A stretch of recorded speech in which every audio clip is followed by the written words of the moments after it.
I think we have talked before in like branch meetings, but I don't know if we've ever met face to face. And so this isn't face to face either, but still, it's great to talk. It's better than nothing. Better than nothing. Yeah. We probably have met face to face. I'm terrible with names. I sometimes forget people in my own band. I think Eric actually talked about this. Yeah, well, when you interviewed him. But Wasatch and District might be the only band where that's perfectly understandable. I'm working on it. There might be people in your band you haven't even met yet, Mark. So that's okay. That there is that. Yes. But our community's small. I'm sure we have come across each other before. Yeah, it's great to be able to talk. And so first on my docket here, the first thing I want to know: how do you pronounce your last name? My last name is pronounced Pekkonen. Well, that's not as bad as I thought it would be. Pekkonen. It's a Finnish name, and in general, when you pronounce Finnish words, the first syllable gets a little accent on it, stress. So Pekkonen is how you say it. Yeah. Well, now my brain is racing trying to think of a really great joke, to use the word Finnish instead of the word finished. But I'm too sluggish right now. I can't think of anything. Oh, you're all good. We once had a themed Christmas dinner called "I'm Finnish with Christmas," and nice. We made all Finnish dishes for it. It was good. What are Finnish dishes? I feel like fish. Yes, absolutely, yeah. Like step one is procure a large quantity of salmon, pretty much. I see. Yeah, that makes sense. And then it's a lot of fish, but it's also sort of on that's sort of a light side, but on a darker, heavier side, it's a lot of rye bread and kind of like more stodgy stuff. It's kind of a weird blend, actually. I don't mind it. It's good. Have you ever spent any time in Finland? I've never been. I'd like to. Yeah. Was it, you mentioned to me before, was it your mother, or no, your father's side, right? Of course, you got the last name. But it wasn't your father who was born in Finland, right? It was a generation further? That's correct. It was his father, yes. So my grandfather was born in Finland, got kind of tangled up in the Finnish-Russian war that occurred right after the end of the First World War, and was brought back to the UK by some British soldiers who were out there helping the Finns fight the Russians. Yeah. But I guess it was the Soviets at that point. Careful, because someone might be listening that would be offended. So they might be, but yeah, it is what it is. And so the British soldiers, in a rather strange manner, just suggested that they bring this boy who they thought was orphaned back to the UK. So they did. No way. It turned out later they were that just he wasn't. Put him on the boat. We'll just take him with us. They brought him back. Yes, I have copies of the letters that they wrote. It was very strange. They wrote a letter to their commanding officer saying, "Please, may we take this boy home?" And the commanding officer wrote them a letter back, like a permission slip, saying, "Sure."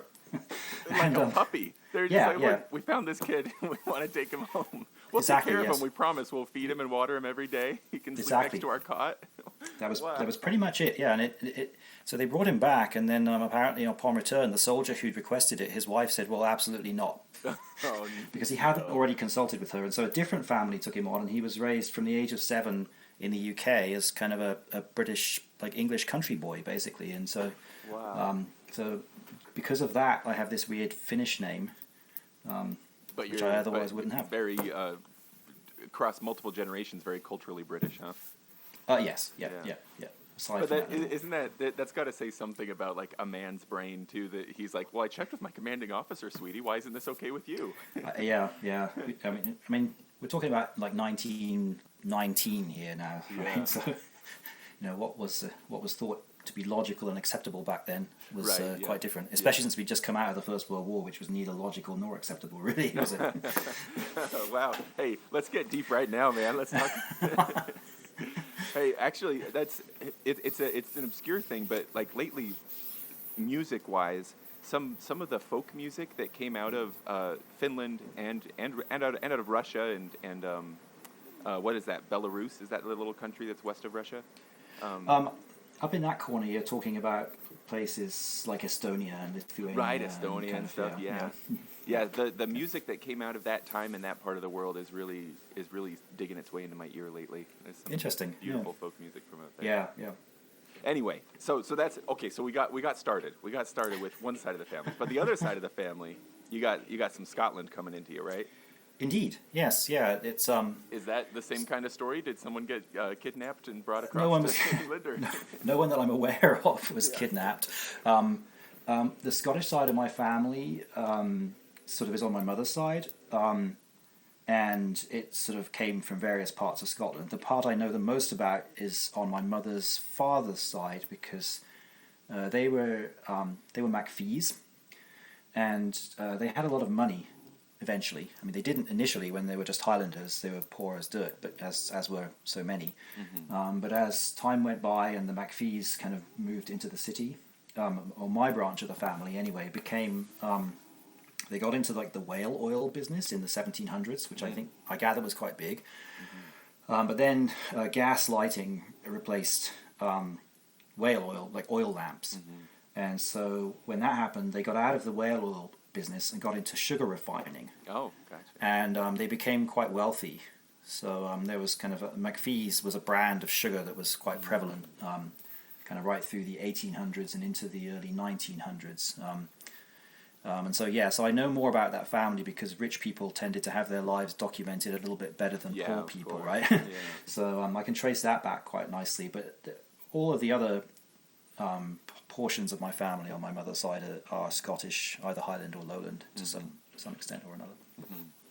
Well, and I don't want to skip ahead to the Christmas gag that brought you into bagpiping, but we'll put a pin in that, and then I want to circle back to it. Sure. So those are the streams that ran together to bring us what the man that is Marc Pekkanen. But you were born in England then, right? Yep. Were you I lived in born England Bath, until or I was. Did you just go to school in Bath? I was born in not far from Bath, but I grew up. I was born in a town called Cirencester, which is an old Roman town originally. Cool. It's about 2 hours to the west of London, which Bath is also actually. They're not too far apart. So I grew up there. It's a little country town. It's probably comparable in size to Logan, I would say, if you wanted a point of reference. But with Roman ruins. But with Roman ruins throughout, yes. Yeah, that. So, so I grew up, it's a sort of a quiet rural town. And then when it came time to go to university, I chose Bath University, which is a very, also a very ancient Roman town, and then became a big regency town where people would go to take the waters. Yeah, exactly. Yep. Yeah. So the whole Jane Austen thing, of course, is from that time period as well. If I ever get a chance to go to England, that is one of the stops I'm going to make is Bath, and I'm definitely going to put on full-on Regency regimentals. Good for you. Because I know what catches my wife's eye, and it's a red coat. Right. There you go. And we're going to go take the waters for sure. Yeah, they're pretty gross actually. Oh, great. Yeah. I wonder if they've only become gross after hundreds of years of people, I wonder, double dipping. Yep, exactly. Maybe they once were what they promised to be. Yeah, I went to university in Bath, but I had a break in the middle of that to go to Scotland. Actually, I lived and worked in Scotland because I did an intern year. It was part of my degree. So I actually went, although I'd never actually I'd been to Scotland once on vacation prior to that, but that was my first actual sort of immersion into Scotland was when I was, I guess, the year I turned 21. And since then, obviously, you've moved around a bit because now you're in Utah. But at the time, for me, looking from here over across the Atlantic, from this angle, they blend into the same landmass, really, But for you, was that at 21? Was it at all a culture shock to be going from England to Scotland? Was it a big difference? It was a huge culture shock, and it was also one that I wasn't prepared for, because I actually had the same sort of outlook as you just mentioned. I thought, well, it's just Scotland; it can't be that different from here. I think the reason it was such a big culture shock is because when I moved there, I became aware of how much poverty there was in Scotland, and my rural town where I'd grown up just didn't have anything like that. It was both rural and well off, reasonably well off. Not one of those rural towns. Yeah, when I moved to Scotland, I was working for BP. I think they're still around. It's an oil company, and they had an oil refinery, which is where I worked. And so I lived in a small town next to it called Bowness, and it was just it was the late 80s. So the unemployment of the Thatcher era had really bitten hard in Scotland. Many people were out of work. There was a lot of poverty, a lot of drug use, a lot of crime. And there I was, going from my comfortable middle class existence to live in what just felt like the third world country. It was pretty shocking, actually. Yeah. And not to make light of the suffering that was happening at the time, but and maybe this is inaccurate. This is somewhat ignorant because, of course, I grew up over here. I don't know exactly what it would have been like there, but it seems to me like that that poverty of the mid to late '80s, though of course being difficult, is also part of sort of like the soil in which was planted some of the coolest punk music that like ever existed. Would that have happened if it weren't for hardship? I wonder. I know, yes, yeah. I mean, I think, yeah, sure. Let's look at it that way. Yeah, I mean, there's no question that that kind of unrest and sort of misery breeds resistance, and the UK in the 1980s was a hotbed of creativity and resistance because of what was going on there. And yeah, you're right. There was it was actually. Although it was a culture shock being there, it was one of the best years of my life being there too, because I completely immersed myself in that whole scene. Yeah. And this is pre bagpiping, which is kind of ironic, right? It's but yeah, I was yeah, exactly. Your pipes when you were there. Yeah, if I had a nickel. But yes, I was totally engrossed in that. I've always been involved in music from before I could remember almost. So yes, but not funky music. Tell me about your boyhood choir boy days. Yeah, so I grew up singing in the parish church choir in that rural town I told you about. It had a very enormous parish church. It was almost the size of a cathedral, actually. Very wealthy they were. That's awesome. And I started singing in that church choir from the age of 6. The choir director his name was Reverend John Beck. He was probably the biggest influence on my young musical life of anyone, I would say, because there I was under his tutelage from the age of just about 6 or 7, to sing really brilliantly and to sing very difficult music. And so he threw a very difficult, challenging repertoire at us. Yeah. And so week in, week out, we were learning, Latin masses from people like, Mozart and Haydn and Bach, and we sang the full kind of range of really the most difficult English choral music that there is. Now, if I'm imagining young Marc singing in this choir, if the image that comes to my mind is a young boy with a bowl cut and wearing choir robes and singing falsetto, is that far off the mark, or is that about right? It's exactly the mark. All right. Yes, the choir rehearsed three times a week and sang 2 services on Sundays. So wow. It was a very big time commitment as well. Yeah. So I was more focused on singing at that age than I was on my schoolwork, because I spent just so much time there. So on the plus side, it's like when you learn a language at a young age, you become fluent quite quickly. I was able to sight read from like anything pretty much from the age of 8, I would say. And that's also an intense turnaround or turnover of repertoire there. Yeah, and as it turned out, once I became a piper, the new thing was to memorize music, which I'd not had to do before. However, I found that because I could sight read and I was such a sponge, that I've never had a problem learning tunes fairly quickly and then retaining them sort of forever. Yeah. So it definitely helped me out later. So all parents listening, get your kids in with an intense choir now. That's right. Yeah, get into music as soon as you possibly can. Yeah. You'll never regret it. Yeah. I guess assuming that you have good teachers and whatnot. Yeah, of course. There's the what was that great film? Now I can't remember the name of it, with the drum teacher who was insane and abusive. Of course, there are different ways of teaching, I suppose. There are different ways of doing it. Yeah. I was fortunate. I didn't have that kind of experience. It was relentlessly positive. Yeah, it was great. Well, that's awesome. So, music moving along with you from England into Scotland. Mm-hmm. How the heck did you end up in Utah? I ended up in Utah through happenstance. Don't get me wrong. I love Utah. I was born here and I love it, but like, how the heck, Yeah. So it wasn't a choice to come here. It was sort of it fell into my lap, I guess. I was traveling in the US in 1993. Mm-hmm. So what was I, 28 at that time? I was traveling in the US, and I was traveling up the West Coast, and while I was visiting a national park called Crater Lake National Park. I bumped into a woman who I fell into conversation with, and as we drove around the lake, we kept stopping at the same overlooks because that's what happens. There's only one road there, right? So once you start driving, you're going to keep stopping at the same point as the person that started at the same time as you. Mark, you're building a cinematic image in my mind. Beautiful scenery, a beautiful girl. You keep seeing her, this meet cute moment from the rom-com. It was the best meet cute, yeah. So by the end of the drive around the lake, we established that there were all these things we had in common. You mentioned my time in Scotland. She'd actually worked in Scotland at the same time that I did, also for BP. Really? Although she had been in their Glasgow office, and she'd come over to England, or to Scotland for a year, and England, to have a year, to experience the country. Sure. And so we were working there at the same time, although we'd never bumped into each other. How fun. We had this similar interests. You mentioned the punk music. We were both into that. We both were knitters. Really? And, no way. When did you start knitting, Mark? I had started knitting just a few years before that, as an adult. Or was it therapy?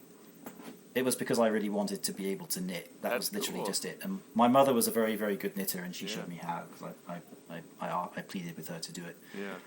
Yeah, so we had all these things in common. We traded addresses and went our separate ways, and one thing led to another, and we ended up getting married. And how long transpired between meeting at this beautiful lake and then getting married? Well, it wasn't very long. She told me I should visit her. She was living in Washington, D.C. at the time. Ah. She told me I should visit her on the way back to the UK, because I was on this world trip. I was on my way to New Zealand, actually, to visit other family members. So I visited her on the way back to Washington, and it still clearly was going well. Yeah. And so I said, so that was like for about a week, and so then I flew back to the UK, and so I told her she should come and visit me in the UK, which she did, and we got engaged that the first day she arrived. So I guess why not? If it ain't broke, don't fix it, right? Yeah, we'd spent exactly 6 days, I think, in each other's company at that point in time when we got engaged. So that's great. Yeah, and that was 27 years ago. So we got married the following year, and we're still married now. So there you go. Good for us. That's awesome, Mark. What a great story. I should say she is from Utah originally, though, and that you asked why Utah. Well, that's the reason why, because she's from here. I forgot why. I got swept up in the romance of it all. She grew up here, and when I met her up in Oregon, she was just there. She was taking a detour because she had been at a conference. So professionally, she was a folklorist. Really? And she had been at a folklore conference, and after it was over, she just decided to go and do some sightseeing. That is so cool. Yeah. Man, if I can ever muster up the time and resources to go to school, folklorism is precisely what I am most interested in. Yeah, that's very cool.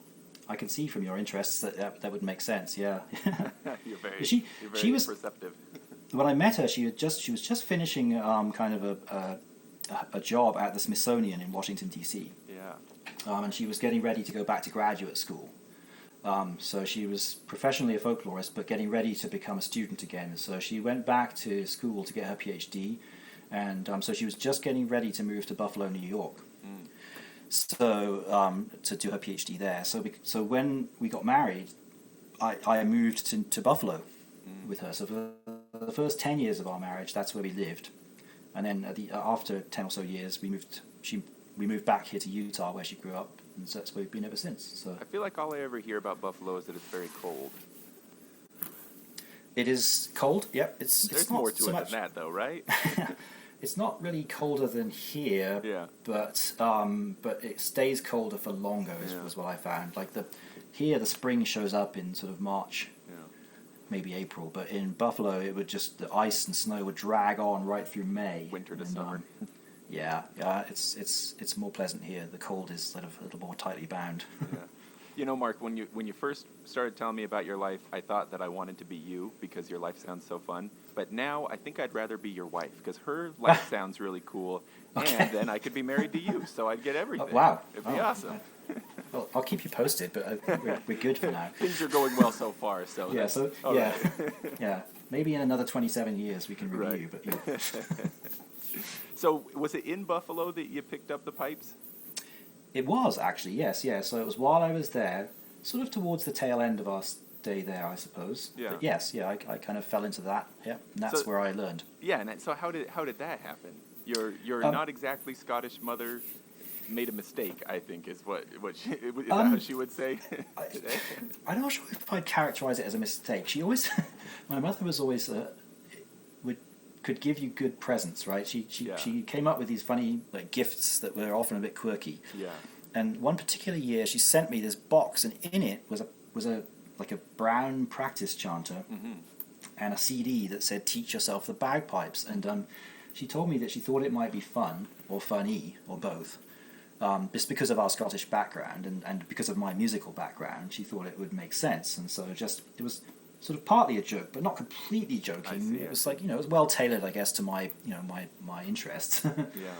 So I got this thing, and I started to sort of play around with it. The CD was just terrible.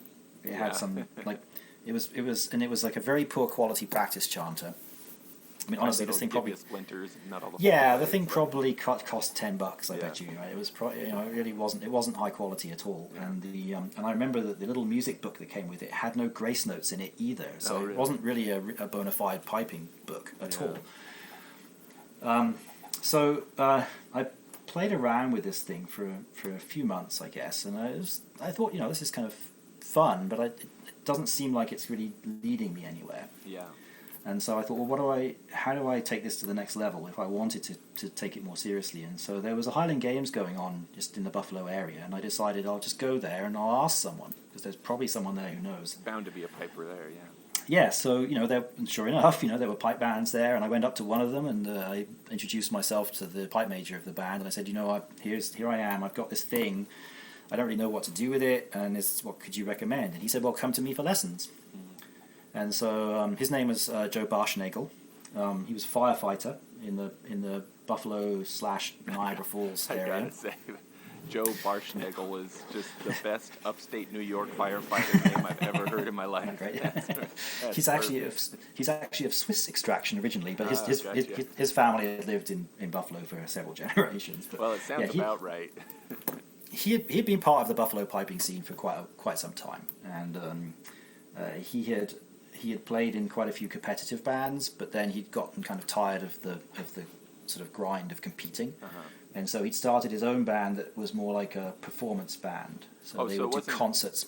It wasn't exactly a service band. It wasn't exclusively tied to his firefighting. No, it just so happened he was a firefighter, and he was actually a volunteer firefighter, and so when in the middle of my lessons, his pager would go off, and he would just suddenly just drop everything and run out the door, and I'd have to just sort of leave and come back next week. You just had your own key, just knew pretty what to much, do to lock up for him. Yeah. But he was a very patient man. He actually he threw away my CD and my terrible book, and gave me the. It's kind of too bad. It'd be funny relics to be able to show today, wouldn't it? Yeah, I have no idea. That's gone now. Yeah. Yes, but. And then, I struggled along with that chanter for a little bit, but then after a while I got myself an actual, real practice chanter. Yeah, I'd imagine you could tell the difference, huh?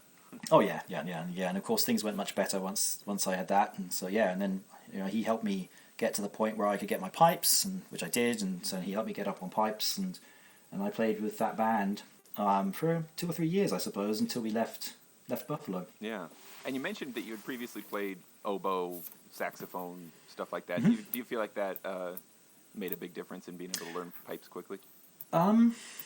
It had been a while since I played either of those, actually, so there'd been enough time to sort of forget some of the things. Mm-hmm. It did feel weird. Yeah. I didn't find that. I found that the skills I'd learned from singing were more transferable than the skills I'd learned from playing those other 2 instruments you mentioned, the oboe and the saxophone, I think, in the end.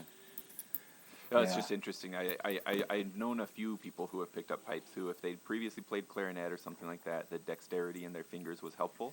But I've also known some that it's only the second language instead of the third language, and so it's like maybe to some degree actually a speed bump because you want to play your bagpipes like a clarinet. You know what I mean? So. Exactly, yeah, and so for anyone who's played a wind instrument knows that you have to tongue the instrument right to make the note sound. So you tap the mouthpiece with your tongue, and that's how you separate the notes, right? Or if you want to play even more staccato, and of course that does absolutely nothing on pipes, and so you have to learn how to do that with grace notes. Yeah, and that's completely it for me. That was a wildly different skill from anything I'd learned playing those two wind instruments, and so I didn't find them all that transferable, funnily enough. Yeah. Did your mother, was your mother very pleased that you became a piper, or was it a surprise to her, or how did that receive? Yeah, I think, please, I think she was pleasantly surprised. Yeah, I mean, she'd watched me from a young age develop as a musician, so this was just like watching the same kind of loop occur again. So, yeah, I think she was very happy that I'd done that. I think my dad was also a little bit, bemused by it, perhaps. Yeah. But my dad is actually a classical composer, so he's not all that interested in folk music, which he would consider bagpiping to be. Sure. Yeah. I think he was a little bit. I mean, he was happy that I did it, of course, but he was not super engaged with the music. Maybe of the he pipes. Was more excited about the choir days early on, huh? Well, to some extent, yeah. I mean, I said that my choir director is my biggest musical influence. Yeah. Which is funny, right? Because growing up with a composer, you'd think that the composer would be your biggest musical instrument, especially influence. But it wasn't. It didn't quite work like that. So sometimes that's part of the father-son dynamic, right? Whatever your dad does is not what you want, right? Yeah, I think my dad is. He was, especially when I was young and when he was like very actively composing, he's very sort of an introverted and kind of inwardly focused kind of guy. And so actually he didn't like it if we played music in the house. Interesting. Because it just got in the way of what was the music that was in his head that he was trying to write, because he would sit at the piano all day and yeah, so I actually grew up listening to a lot less music than my peers, because it was just an interruption to him. And the same would go for when I was playing the oboe. I had to sort of find a time to practice when you couldn't hear it. Yeah. So go out into a neighbor's barn or something, huh? Yeah. So I mean, it's probably unfair to say he just tolerated my musical endeavors, but they were we definitely had to figure out how to mesh the two. Yeah. It didn't just go like he was like, yes, you go for it, play it all the day if you want to. It was definitely not like that. Yeah. Yeah. It is interesting to think about, like, the difference between doing something as a hobby versus doing something professionally, and how it could change the the environment of a person's personal life, and by extension the environment for their family as well. Yeah, I think you approach it very differently. I mean, I've been piping for long enough now that I pipe for money from time to time. So I guess you could say I pipe professionally. I don't know. I think it's more sort of incidental than professional, but I approach it in a professional manner. But my livelihood has never depended on piping. Put it that way, right? So. I've often told customers when I've played for gigs and stuff, and they ask about that kind of thing, like, no, I have a day job. This is basically a hobby that almost pays for itself. I think that's fair to say. Yeah. Hello, friends. Just a quick note to make you aware, this podcast is something that I love doing, and I will keep doing it no matter what. But if you want to send me money, I won't say a nay.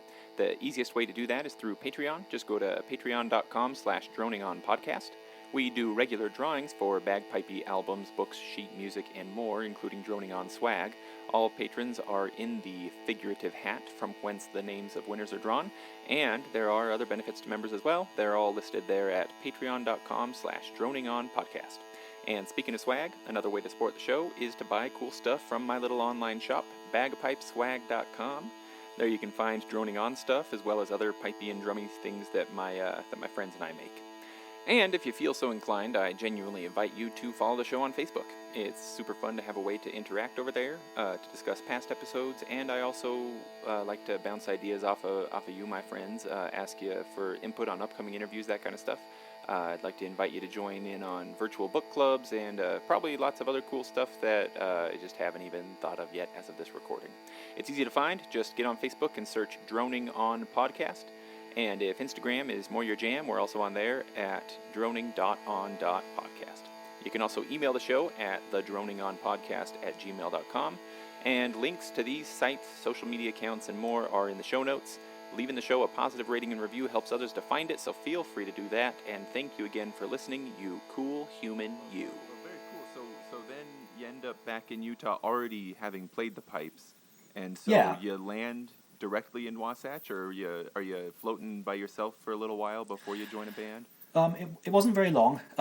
It was actually there was a sort of a gap that was just brought on by circumstance. The reason that we moved back from Buffalo to Utah when we did is because my wife's mother became sick and she had terminal cancer, and so she died not long after we moved here, and it was rather sudden. We weren't expecting it. We just thought we were moving back actually to take care of her until she was better, and then we would kind of carry on in Utah. But because she died, there was a lot of stuff to take care of.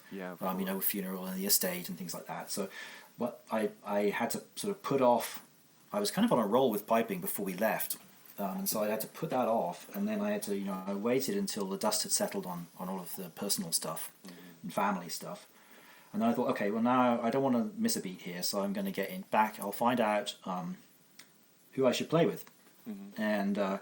I'd sort of fallen into the band that I was in just in Buffalo, because I'd gone to somebody, at a Highland Games. It was kind of random. Yeah, it's kind of funny. Just the first person I talked to. Yeah, the very first person. Yeah. So I was sort of, when I got to Utah, I thought, okay, well this time I'm going to be a little bit more kind of analytical about how I pick a band. Take the same approach, just walk up to somebody at a... No, I'm not just going to randomly walk up to someone. This time I'm going to kind of... So actually, I contacted all the bands who had a presence online, and this is like 2006. Yeah. So, the internet's up and running by then, but I'm not sure that every band in Utah had a presence, or if they did, I couldn't find them. Right, yep. So I did, though, go to several different bands' rehearsals and sort of scoped them out, and tried to get a sense of each band before I decided on a band. So as you say, I ended up picking Wasatch, but that was after I'd already been. I think I went down to a rehearsal with White Peaks, met some of the people there. I know White Peaks. I grew up down in Payson. Indeed, right? Yeah. So I live in South Jordan, so it turned out that was kind of a long drive. Sure, they were to visit the people, to meet the people at White Peaks. They were all really, really nice to me. Of course. And I thought, wow, this would be a great band to join. But I thought at that time there was massive construction on I-15, and I thought, wow, if every Thursday I have to drive 40 miles through all this construction, both two ways. Right, it's 40 miles in 2 hours too. So. Yeah. So that kind of weighed against it a bit. Otherwise, I might well have joined. If they'd been 5 minutes drive down the road, I probably would have jumped in with them. Yeah. I went to visit the Salt Lake Scots. I attended one of their rehearsals. Actually, I attended rehearsal. I tried to play along with each band. Yeah. And I think that was a bit unusual, maybe, just to show up with pipes and start trying to play. Yeah. But so I attended the Salt Lake Scots. They were all very nice to me as well. Mm-hmm. Lovely. And I think that time they had two bands. They had a grade 3 and a grade 4 band, essentially. I sort of sat in on each of the rehearsals with them. For some reason, I think that the Utah Pipe Band didn't have a web presence or something, because for some reason I was unaware of the existence of that band. Yeah, you managed to not find them. For some reason, I don't know that they definitely didn't have a web presence, or I just was unable to find it because I was very bad at doing internet searches. But Jeeves didn't dish up the... Yeah, Ask Jeeves or Alta Vista at the time. Yeah. So they weren't in the lottery through no fault of their own, I think. Yeah. And then I found my way to Wasatch. It was the same deal. I found them online, and there was a contact number you could call, and so I called it. I think it was Jeff Mann actually who was the person at that time. Yeah. He said, "Yeah, we rehearse at Bountiful High School. Come along." So I did that. And actually, this probably sounds a bit trivial, but the deciding factor that kind of clinched it for me was when I went to their rehearsal. At that time, they had quite a lot of members that were in their 30s and who had youngish kids. Oh, yeah. And one of the band parents, and because they rehearsed in the high school, they used a whole suite of classrooms. Because Andrew, who was the pipe major at the time, he was a math teacher there, and he had access to the whole sort of math area. So they had 4 or 5 classrooms, and one of the classrooms was a creche, actually, for the children for all of the band members. A creche. I'm sorry, that's the English version of it. I was going to say, I think I can deduce what this is, but right, I think I see what you mean. Yeah, like a nursery, like childcare. Yeah, childcare. Right, yeah, gotcha. So, and I've been taking my kids to band practice in Buffalo for several years, actually. They just had to sit there with headphones on or something, huh? Well, yeah, they were little. My wife was busy with her PhD, and so that was sort of part of like conditions, if you like, of me being able to pipe was that I would sort of take the kids out of her hair and bring them along to band practice, and so I wanted to keep doing that when I got here, and one of the parents had activities lined up. It was quite organised. She had so your kids were doing things, puzzles and drawing and stuff like that while I was piping. So that sort of said, well, if Wasatch is going to also have childcare, then I'll go for that. Man, there's a tactic right there. You got to provide your band members services. It's childcare. I know, interesting, isn't it? Yeah. So I listened to the band play, and I thought, well, they seem okay, they seem good. But really, that's secondary to the fact that they provide childcare. They provide childcare. Yeah, you've got to remember at this time I was just barely into piping for 2 or 3 years, and the band that I was playing with, also did things like have keyboards and guitars with it. So I didn't know I don't think I would have known how to tell what was how to differentiate the quality of the bands. Actually, all three of the bands that I went to were better than the band in Buffalo. So they were all actively competing and stuff, right? So exactly. So when I heard them play, I was like, "Whoa! This is whoever I join, it's going to be a step up." Yeah. So I wasn't really like trying to figure out which one was the most proficient because they all sounded like quite a bit better than what I was used to. Yeah. Well, and from the outside looking in, Wasatch, that's the thing that's always been impressive to me about Wasatch is like organization. Man, it's a well-oiled machine. I've said it too many times, I'm sure, but it doesn't surprise me that they would have a well-organized creche as well as other things. I'm not sure that isn't still in place. I have to hasten to add. I mean, well, doesn't mean that we couldn't do it again. Hey, Andrew, let's do it. Yeah, let's get this going. You want to recruit some more people to build up the lower band so you can get that grade 2 pushed up a little further. Yeah. Let's have some childcare.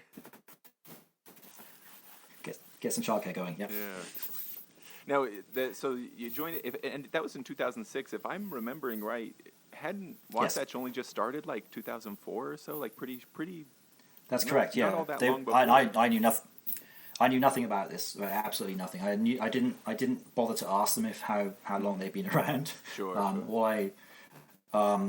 And I also, having just moved here, I knew nothing about the piping scene in Utah. I knew nothing about the history of piping in Utah. It was just a kind of I'll pick you kind of situation. Sure, yeah. So, but I'd imagine you probably felt like you were coming into this extremely established thing, which, to be fair, it was because a lot of these people had been piping together for a very long time, piping and drumming together. However, I guess you kind of were on the ground floor to some degree. I mean, especially at this point, you've been with the band the majority of its existence. So. I know, it's funny, isn't it? Yeah, and yet it's still the case, I would say, in Wasatch. There's a group of people who were there from the start, who kind of carried over from, I guess they'd all been in the Utah Pipe Band prior to that, pretty much. So that group of people has a different institutional memory than anyone who came after that. Myself included. So, it's not that there's a separation between any of us, but it does mean that you carry different memories into the band with you, right? Yeah, naturally. Yeah. So so if you were one of the people that bridged that transition, I think your experience of Utah piping is probably different than if you didn't, like myself, for example. Yeah, I think I've talked to a lot of people about it that it's definitely not just me. That a lot of other people have mentioned that they also feel the same way, that like the Utah bagpiping scene has been surprisingly tribal and kind of territorial in the past, but that it is not nearly so much so anymore. Definitely moving in the right direction of being friendly and all being one big family. I think so. Yeah. I mean, I don't know how much one person can do, but I've always tried to be as friendly and integrative and as I can. Right? Actually, Mark, I think things started to turn around in 2006. So it's Oh, okay. I think you might actually be precisely the impetus for change. So go ahead. I don't know about that, but yeah. I mean, I've never hesitated because I have no history with anybody here in Utah. Yeah. but both on a band and on a personal and a cultural level. Yeah, basically. Man, I'm you're like as much an import as you could be, aren't you? totally, yeah. I'm a completely clean slate in that sense. So I try to always act without ever like taking on the baggage that anybody else might have for myself. Because why would I? So yeah. Now, I don't want to skip through the other stuff, but I've been just like anxiously awaiting the chance to ask you what the heck you did. You mentioned in this write-up that you gave to me that you played pipes for a burlesque show. Oh yes, yeah. What how did tell me all about this, man? Okay, well, I don't know if it's actually it's probably less salacious than it sounds. So should we just leave it? Just be like, yes, I played pipes for a burlesque show, and just leave it. I have played pipes for a burlesque show. It was fun. It was a good gig actually, and So I guess what's more interesting about that is the reason why I was there in the first place. Because I've tried not when I mentioned I've tried not to tie myself too much to the tribal scene, like you might say. Yeah. I've also tried not to put all my eggs into one basket, piping wise, and so once I got established in Wasatch, I still kind of missed the sort of freewheeling kind of piping that I've been doing in Buffalo with the band that had guitars and stuff. And so it was probably after a couple of more years, maybe 2007 or 8, that I kind of made the acquaintance of Mike Gibbs. Yeah.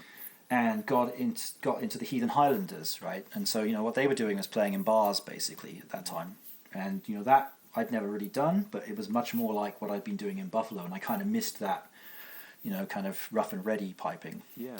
And so I joined the Heathen Highlanders, and it was actually the burlesque gig that I mentioned was a gig that they got. Yeah.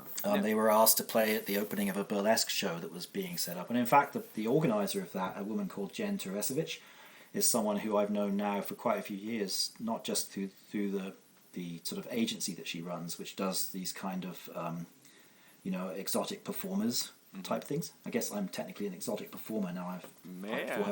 But piper, all right. But yeah, on and off because of other connections, I've now known her for quite a few years. Yeah, she's a great person. But she was the one who organised that burlesque show, and she did several of those actually.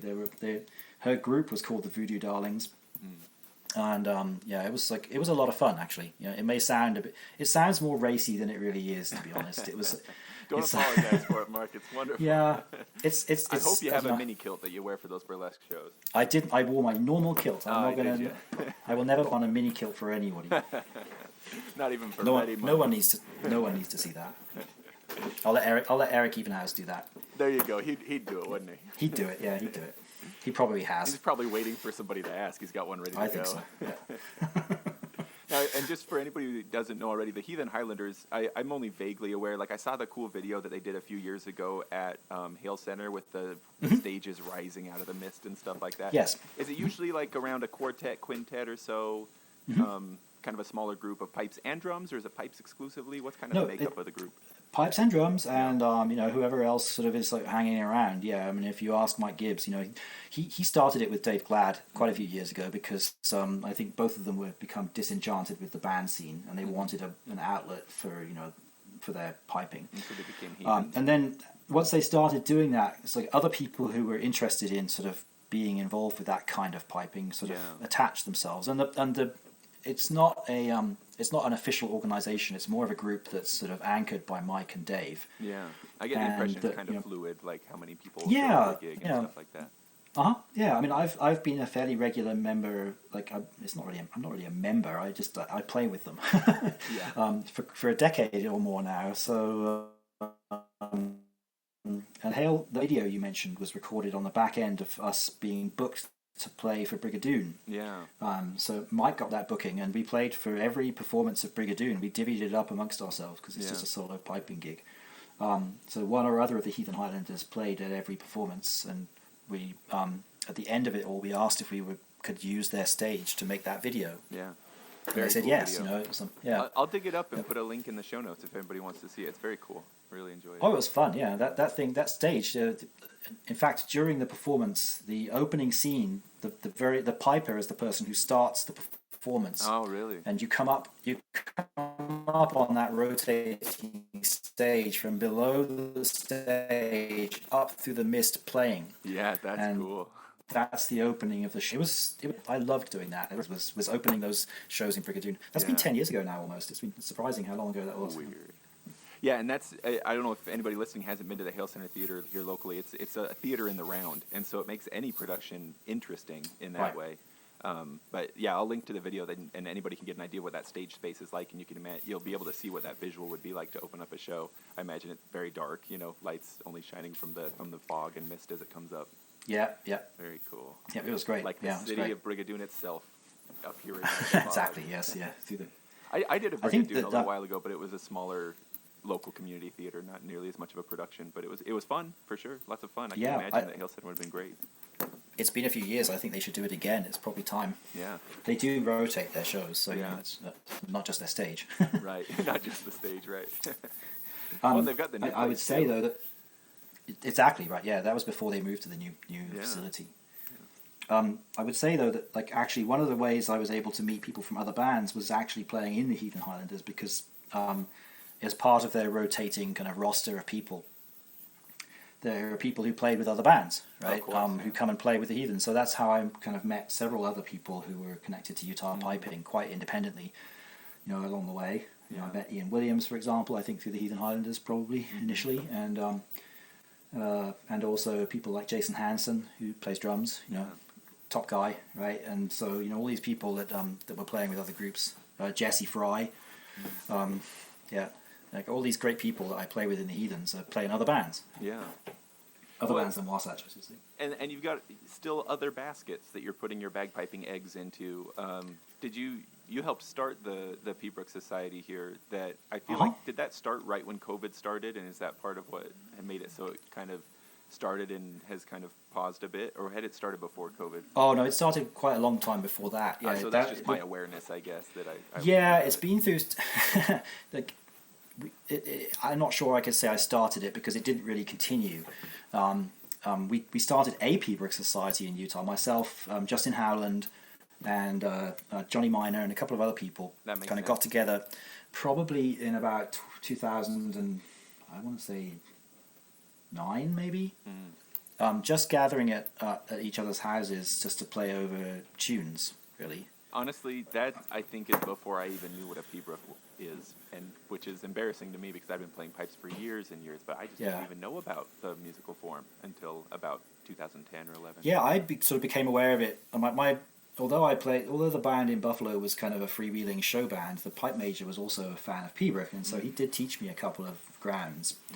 He wasn't really like a Pembroke player, but he was a fan of it, I guess. Sure. So I was aware of the music and I knew about it, and I really liked it. Like, it was because I've always liked odd, kind of weird music from when I was little. I don't really make a distinction between what it is really. If it's unusual and interesting to the ear, then it gets my attention, and so if bagpipes are niche, then Pembroke is niche within a niche. Absolutely, yeah. But I became instantly hooked when I first heard Pembroke. It was very much like kind of like I felt like it was like that sort of New York minimalist music that I'd always liked, that had these kind of repetitive, cyclical music. But yeah, anyway, so a small group of us sort of started to meet and play Pembroke once a month, and that sort of that burned quite strongly for about 2 or 3 years, I guess. But then it sort of fell off, and so then there was a fairly long period when we didn't do much, and then we kind of tried to resurrect it again, which is probably when you became aware of it. And then we also when COVID hit, I also sort of started a Facebook page called COVID Kelmore. Yes, I posted to it. Yes, exactly right. Yeah. That turned out to be just what was 20 needed. years ago, right? It just seems like it, doesn't it? It seems so long ago. Yeah, it's crazy. So yeah, I've maintained kind of an interest in Pembroke and gathering with people. Once again, it's a cross-band venture, though. We've got people from the Salt Lake Scots, who come, and it's been a nice way to meet people from other bands. Yeah. Oh, beautiful. So, I mean, have you ever competed with a Pembroke? Yes, yeah. I haven't competed solo for a few years, but as soon as I started competing, I started competing with Pembroke as soon as I was able to. Yes. Yeah. I admire that you were able to love it immediately. It was very boring to me at first. It took Interesting. Me, It took work for me to start loving it, and it was actually when I started hearing arrangements of Pembroke played with some supporting instruments behind it. That's when it clicked for me, and now I can enjoy Pembroke just plain vanilla. But it took some work for me to get into it actually. That makes sense, yeah, actually. And going back to your earlier comment, actually, when you were talking about folk music from that corner of Finland and Russia, there's a lot of drone-based kind of singing and other performances that come out of there. I think that's I forget the names of some of these groups that do this though, but they're it's pretty interesting actually. A lot of this Nordic music that is sort of like, I think it meshes with Pembroke very nicely actually. It's like they're quite long songs or tunes. Kind of go round and round. Yeah, very much so. Yeah. I've wondered before about that, if there's something about sort of the subcut of society that ends up playing in pipe bands. If we're all also drawn to basically any drone style music, whether that be clawhammer banjo or throat singing or hurdy-gurdies, these things are all kind of niche instruments again. So maybe it's an interest in the non-standard instrument, but it also seems like maybe there's a theme here that has to do with the drone. There's something about that.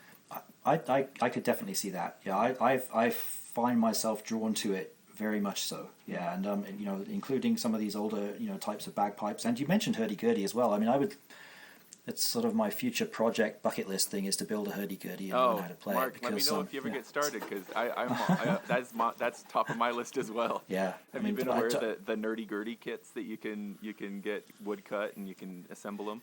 I believe, they're a kit. Yeah.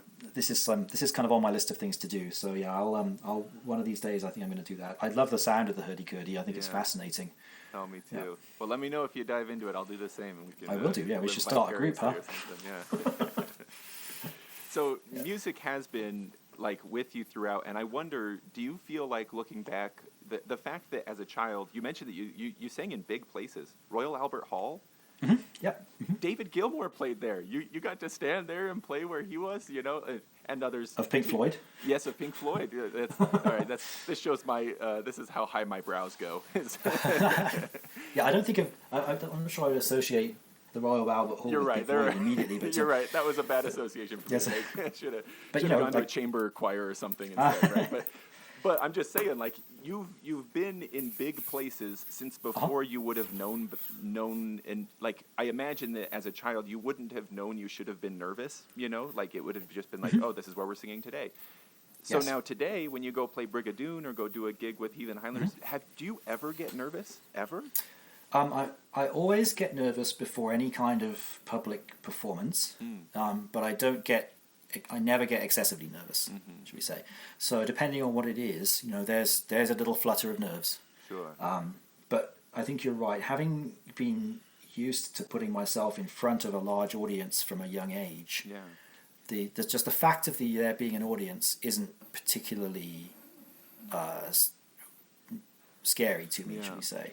I think I sang my first solo in the church choir when I was probably 8. And then as those few years before my voice broke came along, I got into singing bigger and bigger things, very challenging stuff. And so I was confident in my ability to stand in front of an audience and do that. Later on, I had to learn how to speak in front of an audience, like, do public speaking. And that was sort of, I got nervous all over again, but then figured out how to do public speaking. And so now, I'm generally the MC for our band's concerts. Well, and it makes sense. You got a nice voice anyway, but that accent as well, I think the band likes it. Yeah. And so most of the time, for about the last 10 years, I've been the MC for any shows that we've had. Yeah. And what that's done is I no longer have nerves over public speaking, shall we say. Yeah. The Brigadoon thing was nerve-wracking. I'd never played, on a stage like that. So the first couple, that is kind of a unique experience. But once again, after the first couple of shows were under my belt, I looked forward to it. It was like there's always a little flutter before you strike in. Just like, am I going to get this right? And so off you go. Same with solo piping. The first time I ever played a solo competition, which I think was probably at Salt Lake Games, I was pretty nervous. But then after I'd done it a couple of times, I'm like, this is great. This is a lot of fun. Mm-hmm. So I don't ever suffer from nerves once I've kind of got, familiar with something. Yeah. When I do a lot of funerals, or I have done a lot of funerals over the years, I'm always, just when you're getting ready, that's probably the most nerve-wracking moment that I still have, because you only get one chance to do it. So you have to know that you're you have to know that you're confident enough to do it. Yeah. And that that this is like for me, actually, playing for funerals is probably the pinnacle of my piping, I would say. Actually, despite all the other things I've done, that someone would entrust you to do that is it never ceases to be very humbling to me. And so I always want to do a good job. So, I always show up as early as I possibly can. I'm prepped, I'm ready, I know anything that could possibly go wrong, I've got a backup plan for what would happen if it did, and I'm ready to roll. So, so nerves these days are a lot less of an issue, I would say. Yeah. Than they ever were. That makes sense. I've heard, like, well-performed musicians, by which I just mean people who have spent a lot of time in front of crowds, talking about it as, like, if you spend enough hours, if your playing is such that, like, your practice, you could say that you're practicing in front of a crowd, and that's not to say that you're, like, not polishing up your playing, so you do have a performance ready, but it's just like, rather than putting in a lot of hours practicing by yourself and then going to perform, you've put in so many hours performing that it's almost like that's, as big a thing in terms of hours spent playing your instrument. You've spent a lot of hours playing your instrument in front of people. That's kind of the only way to kind of fight down the negative side of nerves. I would fully agree with that. Yeah, I mean, perhaps I'm disposed to it. I know that there are people I'm familiar with, pipers, who've been playing for years and still get terribly nervous. So, maybe it's not universal, but I count myself fortunate, I guess, that doesn't happen to me. Yeah. I recall being very nervous actually when I first started playing with Wasatch and I first started doing band competitions. Yeah, sometimes the nerves come from being with your peers, right? You don't want to let them down. Yeah, exactly. Yeah. If you screw up a solo, you just crash and burn on your own. Yeah. But if you have a giant early E or you're howling drone throughout the whole run, you can mess up your band's performance, even if they were down with you. You can, yeah. And so that was pretty nerve-wracking for me until I'd done it enough that I was confident that and there's my instrument set up and that it wouldn't do any of those things. Yeah. At least, then you could just focus on getting the tunes right. But right. Yeah, some of those basic things that you just don't want to mess up are a little bit nerve-wracking. Yeah. Well, I don't want to take away any of the weight of having said that funerals are probably like the most meaningful or important thing, and I can relate to that. I think that makes a lot of sense. But I am curious, of all the piping that you do on a regular basis, is the Pride Parade the most fun that you have? Because that looks like a lot of fun. It is a lot of fun. Yes, the Pride Pipers has been an interesting gig as well. That's another avenue of my piping. And it's a funny thing, really, because that's really just once a year. Sometimes there's an extra performance associated with it, but pretty much it's just once a year. But are we going on 3 years that COVID has canceled it, or only 2? It's all like a time warp. So it's been 2, but if it doesn't make it again this year, that will be 3. But yes, it's been just the last 2 years. But yeah, prior to that, every year I've participated every year since I think 2009. And the first year we did it, there were just 2 of us. It was just myself and Sean Newton. Oh, good old Sean. I went to high school with Sean. Yeah. So just Sean and me, and then every year we've kind of added 1 or 2 more, and now it's a full band. Was the clever name there from the beginning, the Pride Pipers? I came up with it. I don't remember. It didn't seem. It seemed pretty obvious to me. Actually, I think I did a search because I figured it wasn't possible that there couldn't be another Pride Piper organization somewhere else in the world, but I'm not sure that there is, which is weird. Well, my hat's off to you, Mark, because between I'm enthusiastic about folklore. I'm very enthusiastic about alliteration, and so and I really like clever marketing, and those 3 came together perfectly in that name. Okay. I love it. How about that? Yes, well done. Yeah. That's been a nice gig to do as well. Once again, it attracts people from. It's different. That's a whole different vibe in and of itself, right? It's not like bar piping. It's not like playing for a funeral. Far from it. It's not like It's not like playing in front of a judge. Yeah, certainly not competition. It's, yeah. Once again, it's this kind of community outreach type of thing, I guess you could say. But it's also, because it's associated with the parade itself, it's sort of a very kind of jubilant kind of thing. But not to make it sound so trivial though, because there's a big reason why there are pride parades. Right. And of course, that, yeah. and so I take it I don't just show up flippantly. I take it very seriously because I see myself as an advocate, and it's not a whole lot different from when I'm honored to be able to play for somebody's funeral. Yeah. I'm honored to be able to play for the pride parade because of what it means. So, and I take that responsibility pretty seriously. And so I want to put on a good show, and I want to show solidarity, right? So that's why I do it. On the surface, I wouldn't have thought of such a connection, and maybe I'm not even psychologically prepared to dive into the connection, but just because of like your somber attire and repertoire at a funeral compared to the streamers and colors of the Pride Parade, but man, the connection between advocacy and funerals and trying to avoid them in a way, that's there is a strong connection there, isn't there? Very much so, yeah, very much so. So, and once again, I also, like, through my piping with the Heathen Highlanders, that has sort of merged, I would say, into doing a lot of honor guard activities as well. Yeah. Which partly it's because Mike, Dave, who's in the Heathen Highlanders, works is a corrections officer, right? He works for the police department.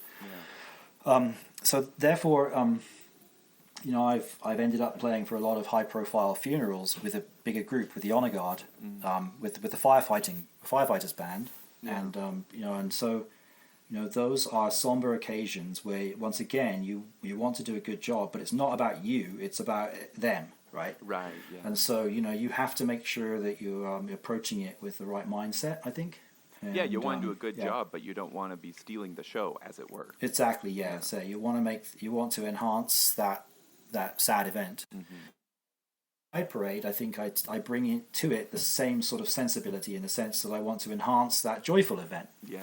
Whilst realizing, that the reason that it happens in the first place is because of difficulties, I guess, people have had over the years, right? Yeah. So it doesn't matter what I'm doing. Whenever I stand out in front of a crowd, I try to contextualize, what I'm doing and make sure I give it my best, I would say. Well, it may well be, Mark, that is the perfect way to go out on this episode. Okay. Just because it was lovely. Just in case, though, this might get tacked on, I often ask people how they feel about pineapple on pizza. So what the heck? How do you feel about pineapple on pizza? It's not something I would default to. Yeah. Are you being careful because you know how popular it is here in Utah? Growing up in the UK, you learn to eat all sorts of garbage. And so your palate becomes kind of numbed, I would say. So I've heard food in the UK bashed before, but never quite so eloquently. That was great. So because of that, I could eat a piece of pizza with pineapple on it and not really think about it. But it's definitely because not something. Worse. It's not something I would seek out. I gotcha. When I was a student, my buddy used to go to this pizza place in the next town over because they had a pizza that had chili on it. Oh wow! It was called the Mexican Way. I remember it, and it was just a pizza covered in chili, basically. And so he thought it was the best thing ever. And I think he would come back with that and with pizza that had pineapple on it. So there was your choice between chili pizza or pineapple pizza. So for you,